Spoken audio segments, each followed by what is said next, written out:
반갑습니다. 이병철입니다. 오늘은 베이컨의 저서를 토대로 해서 베이컨 한번 이해해볼 건데요. 인간으로선 가장 속물이었던 인간, 그러나 위대한 철학자였던 베이컨. 그의 업적은 대체 뭐였을까요? 라고 말하면 중세까지 이어지고 있던 아토스의 어떤 철학적 방법론, 그걸 거부하고 관찰과 실험이라고 하는 귀납적 방법에 기초하는 새로운 인식론을 제시했다는 것.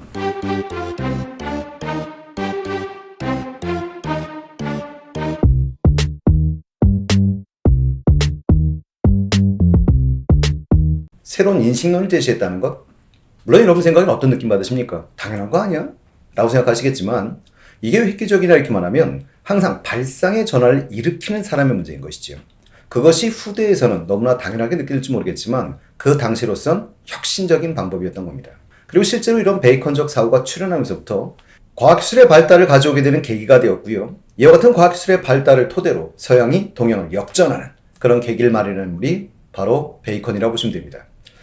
서양 어떤 사학자들에게 서양 역사에서 가장 큰 사건이 뭐냐라고 묻는다면 아마도 대부분은 기독교의 출현을 꼽을 겁니다. 그리고 그 다음을 꼽으라면 라고 말한다면 16세기의 과학혁명을 꼽게 될 거예요. 그러면 이처럼 과학기술의 중요성을 역설한 이 사람들, 그 당시로서는 과학이라고 하는 것과 신학이라는 게 서로 대치하진 않을 거다라고 믿었고 실제로 그들은 과학을 토대로 신의 전능함을 입증할 수 있을 거라고 믿었습니다. 그러다 보니까 교황을 비롯한 교회조차도 과학의 발전을 후원했던 이런 시대이기도 하죠.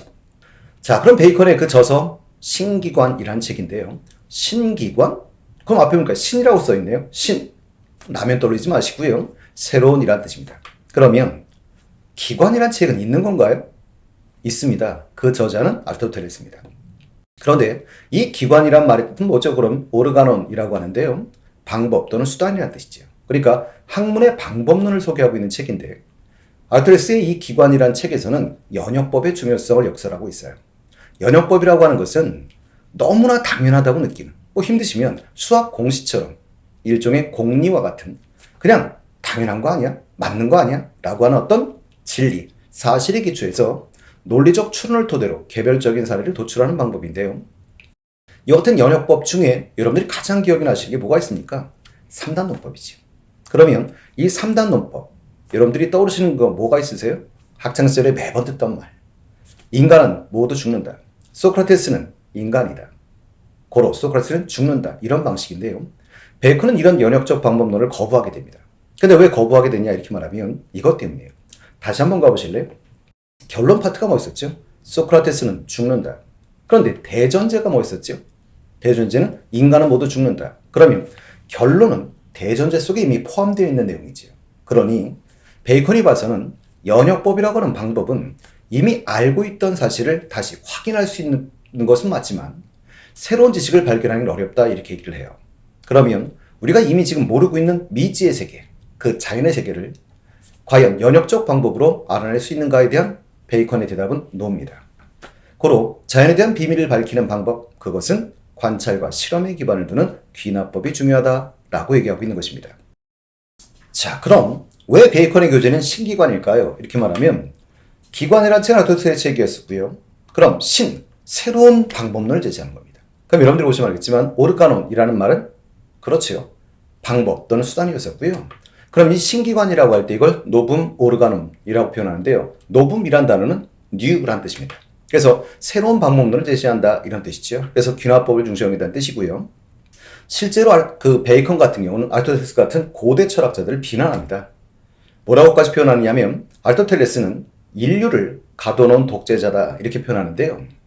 그 이유는 고대란 단어에서 어떤 느낌 받으세요? 왠지 모르게 막 맞을 것 같고 오래된 것 같고 이런 느낌 받으시죠? 그래서 베이컨이 살던 당시의 시대, 그 시대에서 이건 편견이다라고 베이컨은 주장을 해요.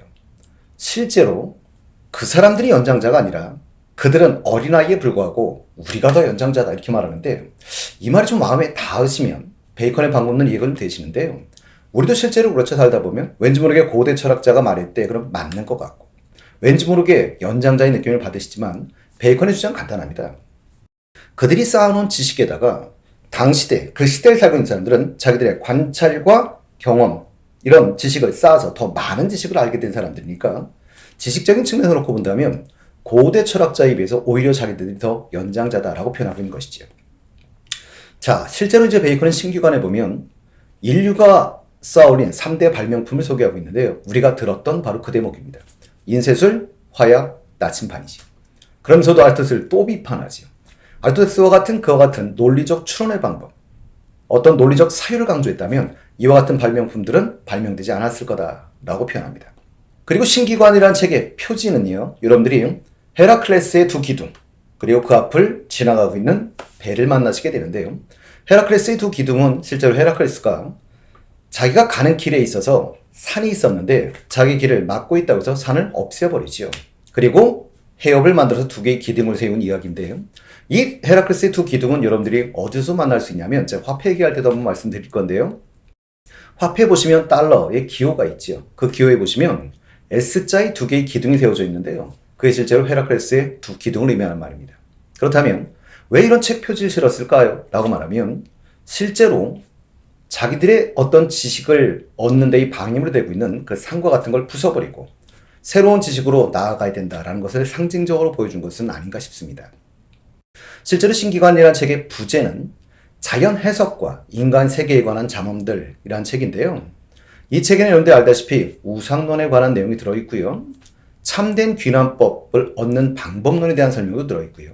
또 우리가 알고 있는 가장 유명한 말이 있지요. 아는 것이 힘이다 라는 말이 들어있습니다. 아는 것이 힘이다 이렇게 말하면 가끔가다 이런 분들이 계세요. 모르는 게 약이에요. 그러지 마세요. 아는 게 힘은 맞습니다. 그럼 여기서 말하는 안다라고 하는 것은 뭐에 대한 알미였을까요? 라고 하면 자연에 대한 알미예요. 그럼 자연에 대해서 알면 알수록 그 지식을 활용해서 우리 삶이 윤택해질 수 있다는 믿음인데요. 실제로 어떻게 하시면 편할까요? 이렇게 말하면 어떤 자연 환경, 기후 이런 것에서 많이 알면 알수록 그걸 토대로 해서 농업기술이 발달하게 되고 그걸 토대로 많은 생산량을 만들어낼 수 있다. 이런 식의 사고를 갖고 있었구나라고 생각하시면 좀 편하실 것 같습니다. 자, 베이컨의 저설 한 권 더 소개해드릴 생각인데요. 여러분들이 뉴 아틀란티스라는 책입니다. 아틀란티스 그럼 한번 여쭤볼까요? 누가 떠오르십니까? 아틀란티스 보아요 이러시면 안 됩니다. 아틀란티스라는 책은 플라톤의 책이고요. 플라톤한테 한번 다시 소개해드리겠습니다만 플라톤이 어떻게 놓고 보면 이상사회라고 생각했던 테마가 아틀란티스였었죠. 그래서 아마도 이 뉴 아틀란티스라는 책은 베이컨의 이상사회를 그리고 있는 것은 아닌가 싶어요. 1627년에 나온 책인데요. 사실 베이컨의 나이를 아신다면 하나 재밌는 특징이 하나 있지. 그 이전에 이미 베이컨이 죽습니다. 그러니까 베이컨이 죽고 난 다음에 나온 책이거든요. 그 얘기를 다르게 해석하면 이 책은 미완의 소설책이지요. 실제로 베이컨이 이 책 속에서 자기의 이상사회를 그리고 있는데요. 여기 보시면 벤살렘 왕국이라는 게 나와요. 이 벤살렘 왕국은 과학자들이 통치하는 사회입니다. 그래서 여기에는 항공기도 나오고요. 잠수함도 나와요. 그래서 실제로 여러분들이 그 로엘 헬스라는 사람이 그린 아틀란티스라는 그림에 보시면 어떤 비행장치를 달고 날고 있는 위쪽의 그림 상단에 보시면 비행장치를 달고 날고 있는 사람의 모습도 보이고요. 또 길 가운데에 보시면 자기 몸통보다 커다란 딸기를 싣고 가는 농부도 구경하실 수가 있습니다. 어떻게 생각해 본다면 이 베이컨의 상상 속의 세계, 아마도 그 상상 속의 세계에 우리가 지금 살고 있는 것은 아닌가 싶습니다.